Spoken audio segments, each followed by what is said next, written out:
There's one mental principle that separates the people who dream from the people who do. One mindset shift that takes you from waiting for life to change to becoming the force that changes everything. Most people don't lose because they're not talented or smart or capable. They lose because they've handed over control of their mind to excuses, fear, and circumstance. But the moment you take absolute ownership of your thoughts, your emotions, your decisions, that's the moment you step into a league where almost no one else is playing. When I talk about absolute mental ownership, I'm talking about the moment you stop waiting for someone to save you, validate you, approve you, fix you, or push you. It's the moment you finally realize nobody is coming, and that's the most liberating moment of your life. Because when you understand that your results, your emotions, your habits, your reactions, your success, your failures, all of it come back to you, suddenly you reclaim a level of power that most people never touch. Most people spend their entire lives giving away their power without even noticing it. They blame their past, their parents, their job, the economy, their environment, their circumstances, their doubts. They hand out pieces of their identity to everything around them and then wonder why they feel lost, stuck, or behind. The truth is, you cannot rise while your excuses are holding the steering wheel. You cannot evolve while your mind is chained to stories that convince you you're not ready, not enough, or not capable. But something shifts the moment you say, I own this. All of it. And I don't mean it in a harsh way, I mean it in an empowering way. Because when you own something internally, you also gain the authority to change it. Most people think responsibility means blame. It doesn't. Responsibility means power. If you take responsibility for your mindset, you take responsibility for your potential. If you take responsibility for your habits, you take responsibility for your trajectory. You stop sitting in the passenger seat of your own life and finally take the wheel. That's the point where the game changes. It begins in the smallest moments. The moment you decide how you're going to interpret failure. The moment you decide how you're going to show up when you don't feel like it. The moment you decide what you're going to focus on when everything around you feels overwhelming. Every breakthrough is built on a pattern of these micro choices. People think breakthroughs happen in a single moment, but they actually happen in the thousands of moments before it. The ones you think don't matter, the ones nobody sees. Absolute mental ownership means you become the architect of those moments. You stop acting like life is happening to you and start acting like life is happening through you. And here's where everything starts to expand. When you take ownership of your thoughts, you naturally start taking ownership of your emotions. You stop letting the world dictate how you feel. You stop letting circumstances control your energy. You stop living in reaction. Instead, you decide what state you're going to live in, regardless of what's happening around you. You learn to shift out of fear faster. You learn to shift out of doubt faster. You learn to shift into clarity, strength, and certainty, even when nothing feels certain. That's what makes you unstoppable. You know what most people never understand? That their inner world is creating their outer world. They keep trying to change external things, jobs, relationships, environments, without ever upgrading the internal operating system that's producing the results. But when you take full ownership of your mind, the external world eventually has no choice but to follow. The world bends to the person who refuses to let their circumstances define them. That's how leaders are made. That's how peak performers rise. Not because they're lucky, gifted, or chosen, but because they chose to own their mind while everyone else continued to outsource it. This principle puts you ahead of almost everyone because so few people ever truly embrace it. Most people would rather hold on to the comfort of their excuses than the discomfort of growth. They would rather stay the same than confront the parts of themselves that need to evolve. But when you're willing to take responsibility for the stories you tell yourself, the energy you bring, the actions you take, and the identity you reinforce every single day, you become untouchable. That's when discipline becomes automatic. That's when confidence becomes natural. That's when momentum becomes inevitable, because you're not negotiating with your mind anymore, you're leading it. You become the kind of person who doesn't wait for permission to rise. You create the standard, you create the momentum, you create the life. And people look at you and think, how are they advancing so fast? How do they keep winning? How do they keep elevating? It's not magic, it's not luck, it's ownership. Full, unapologetic, radical ownership. And when you take that step, everything else in your life begins to shift with it. Your habits, your courage, your decisions, your identity, your future. This is the point where most people fall behind and the point where leaders rise ahead. You just have to decide to own it, all of it, every day, every moment. Because that's the principle that puts you ahead of everyone.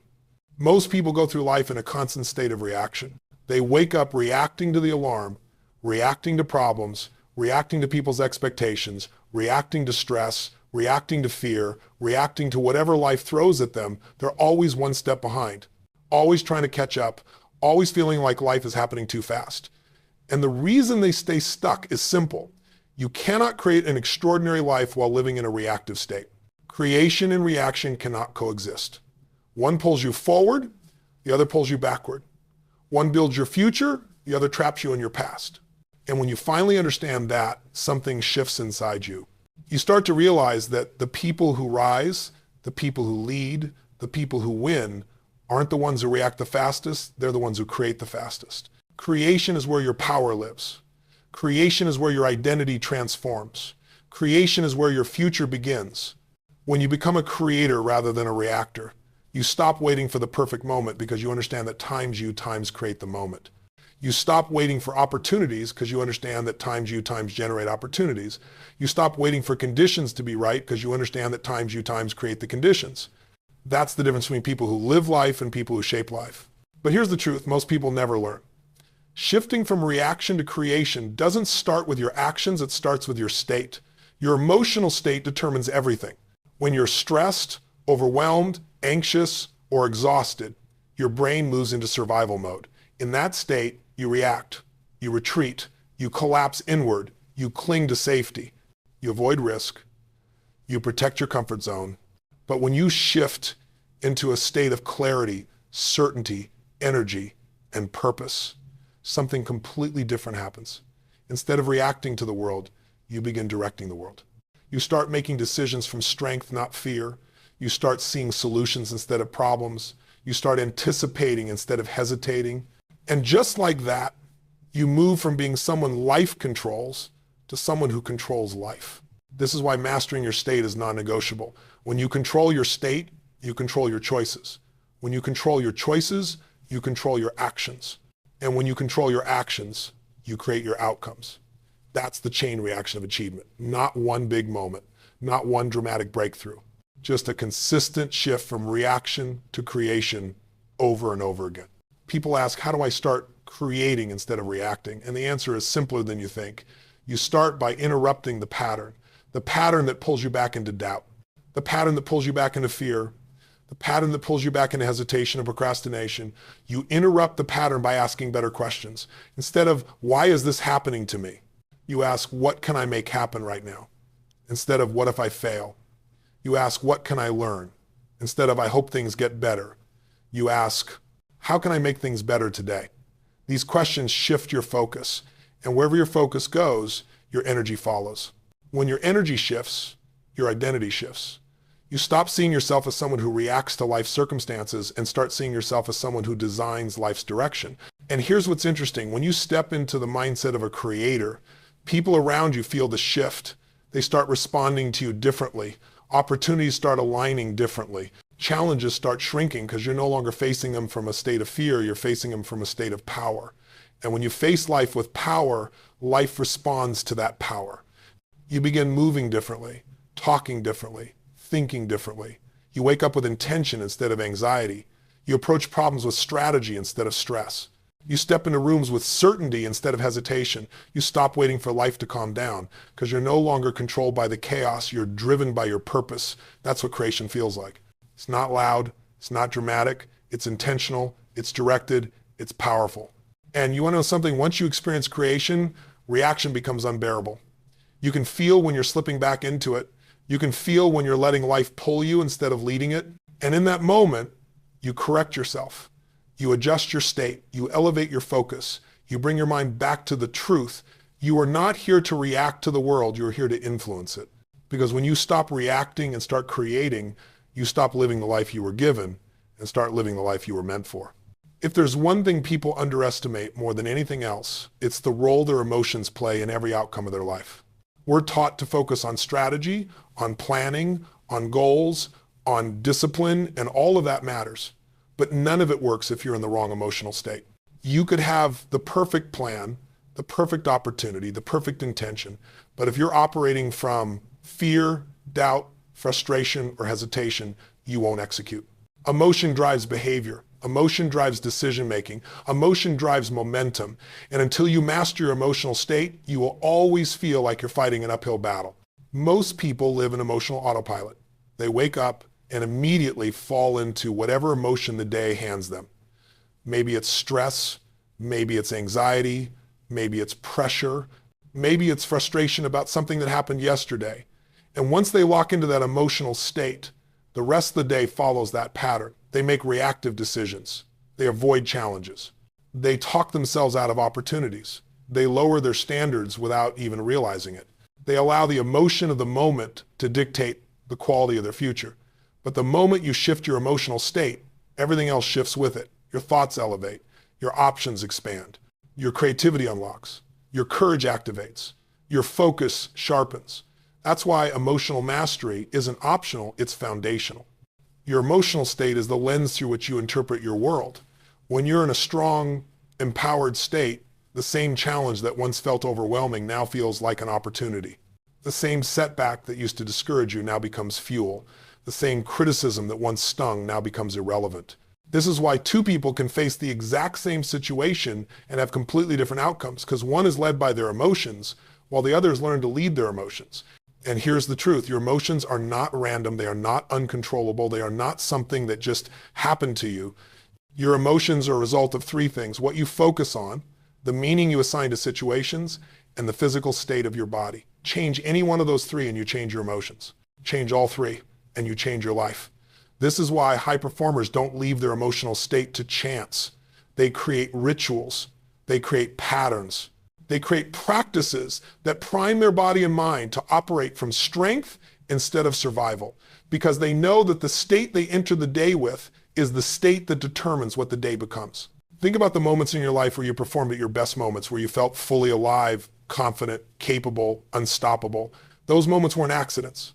They were a reflection of the emotional state you were in. Now imagine if you could access that state not once in a blue moon, not only when things are going well, but every single day. Imagine making decisions from that place. Imagine building habits from that place. Imagine facing challenges from that place. Everything changes.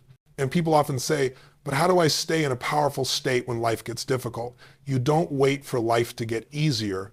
You train yourself to get stronger. Emotional mastery is not about avoiding negative emotions. It's about not letting them take the driver's seat. You can feel fear and still take action. You can feel uncertainty and still move forward. You can feel discomfort and still rise. The difference between people who succeed and people who stay stuck is not that successful people feel less emotion. They've just learned how to lead themselves through those emotions instead of collapsing under them. Emotion is energy. And when you understand how to redirect that energy, every limitation becomes leverage. Every fear becomes information. Every challenge becomes a stepping stone. This is the advantage people feel but never fully understand. They think some people are just naturally confident or naturally disciplined or naturally courageous. They're not. They've just conditioned their emotional state so consistently that it becomes their default setting. And this is where personal transformation becomes real. Because once you master your emotional state, you no longer wait for motivation, you create it. You no longer wait for confidence, you generate it. You no longer wait for momentum, you become the source of momentum. You stop being pulled by your emotions and start being powered by them. That's when discipline stops feeling heavy and starts feeling natural. That's when challenges stop breaking you and start building you. That's when your life begins to align with the future you want instead of the patterns you've been repeating. And when you reach that point, you're no longer trying to force success, you're embodying it. Because emotional mastery isn't just a skill, it's the foundation of every breakthrough you will ever have. It's the switch that turns intention into action, action into momentum, and momentum into results. That's why emotional mastery drives results. Identity is one of the most powerful forces in the human experience, yet most people never intentionally shape it. They go through life thinking their identity is something fixed, something formed by their past, their environment, their upbringing, or the limitations people placed on them. But identity isn't permanent. It's not a label. You weren't born with a sticker on your forehead saying who you're allowed to become. Identity is a choice. Identity is a decision. Identity is a pattern reinforced by what you repeatedly believe about yourself. And the moment you realize that, the moment you understand that who you become is determined not by who you were, but by who you decide to be next, everything in your life begins to transform. Most people live in patterns because they live in the identity of their past. They define themselves by what went wrong, by who hurt them, by the mistakes they made, by the failures they experienced, or even by the results they never reached. They lock themselves into old stories without realizing those stories were written by a version of them that no longer exists. The problem isn't that they failed, it's that they built an identity around the failure. The problem isn't that they struggled, it's that they adopted the identity of someone who always struggles. The moment you identify with limitation, you begin living within its walls. Your identity becomes a cage disguised as a personality. But when you shift your identity, even slightly, your entire trajectory shifts with it, because identity determines destiny. Your beliefs shape your behavior shapes your habits shape your results, and your results reinforce your identity all over again. So the question isn't, what do I want? The real question is, who do I need to become for what I want to be inevitable? When you focus on becoming, the having takes care of itself. People think change begins with action, but real change begins with identity. If you see yourself as someone who's inconsistent, you will behave inconsistently no matter how strong your goals are. If you see yourself as someone who always quits, your mind will find reasons to quit even when you want to continue. But if you decide you're someone who follows through, who shows up, who keeps pushing, who holds a higher standard, you begin acting in alignment with that identity long before the results show up. Identity is the thermostat of your life. You can get bursts of motivation, but if your identity doesn't match your goals, your results will always return to the identity you believe is you. This is why you see people win for a moment and then sabotage themselves. They get momentum, they get an opportunity, they make progress, and then they do something that pulls them right back down. Not because they're weak, not because they lack discipline, but because the success they created didn't match the identity they were living with. Their achievements grew, but their identity stayed the same. And when the identity and the outcome don't match, the identity always wins. Always. So how do you change it? You start by breaking the story. The story that says you're not ready. The story that says you're not enough. The story that says people like you don't succeed. The story that says your past defines you. Those stories are not facts, they're habits. Emotional habits, mental habits, identity habits. And habits can be rewritten the moment you decide you're no longer living under someone else's script.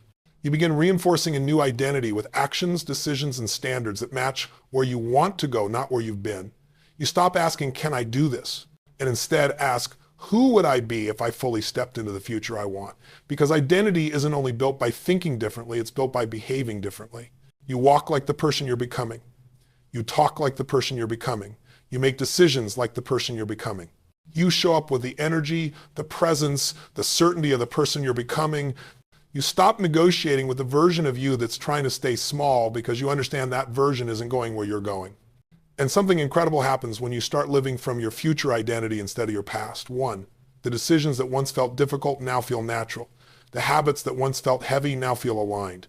The actions that once felt intimidating now feel inevitable. You're not forcing discipline, you're acting in character. You're not searching for confidence, you're speaking from identity. You're not trying to be someone, you're returning to who you are always capable of becoming. When your identity shifts, your emotions follow. Your energy follows, your standards follow. You stop settling for what life gives you and start demanding what you know you're meant for. You stop shrinking yourself to make others comfortable and start expanding into who you were built to be. That's when life begins responding to you differently because you're no longer walking into your future as the same person who lived in your past. And you want to know the most empowering part? You don't need permission to rewrite your identity. You don't need validation. You don't need the world to agree with your new direction. You only need one moment, one decision to say, this is who I am now. And once you claim that identity, once you reinforce it with consistent action, once you stop returning to older versions of yourself just because they're familiar, you begin creating a destiny that feels aligned, powerful, and unstoppable. Your identity is the foundation of everything in your life. Change your identity, and everything else follows. That's why identity determines destiny. Discipline becomes a completely different experience the moment you internalize absolute ownership.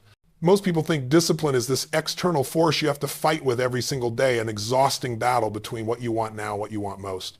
They treat discipline like a punishment, like something they have to drag themselves through, like a burden they carry only on the days when motivation disappears. And because of that, they're constantly in conflict with themselves. They wake up negotiating. They negotiate with their goals. They negotiate with their excuses. They negotiate with the old identity they're supposed to be outgrowing. It's a tug of war they never stop playing. But when you adopt the mindset of complete internal ownership, the negotiation ends. Discipline stops being this heavy external force you have to push into place. It becomes a natural extension of who you are. You don't discipline yourself because you're supposed to. You discipline yourself because it's aligned with your identity. It matches your standards. It reflects the person you decided to become. Once ownership is internal, discipline stops feeling like restriction and starts feeling like freedom. You're not forcing yourself anymore. You're reinforcing yourself. And here's what most people never understand. Every action you take, every decision you make, every habit you repeat is a vote for your identity. If you haven't fully taken ownership of your identity, discipline is always going to feel like a battle. You'll feel like you're trying to become someone you're not. But when your identity is shifted, discipline feels like maintenance, not sacrifice. You're simply maintaining the standard that matches the future you've claimed for yourself. Think about it. When you see yourself as someone who follows through, showing up isn't difficult, it's expected. When you see yourself as someone who values growth, taking action isn't overwhelming, it's automatic. When you see yourself as someone who refuses to settle, discipline isn't a chore, it's the natural expression of your standards. You start to realize that discipline isn't about pushing yourself harder, it's about aligning with the person you already decided to become. When ownership becomes a part of you, you don't wait for motivation anymore, you don't wait for the right timing, you don't wait for the perfect conditions. You become the condition, you create the momentum, you build the environment. Discipline loses its weight because your mind stops arguing about whether you should do something. The conversation disappears. There's no more bargaining, no more maybe later, no more I don't feel like it. You don't need to feel like it, you are it. And that's the shift most people never reach. People think discipline is about willpower, but willpower is weak. It fluctuates, it drains, it fails. Identity doesn't, ownership doesn't. When your identity is strong enough, discipline is the byproduct. It's not something you try to force, it's something that flows naturally from the standards you've set. Your actions rise to meet your identity. Your habits rise to match your decisions. Your behavior rises to match your internal commitments.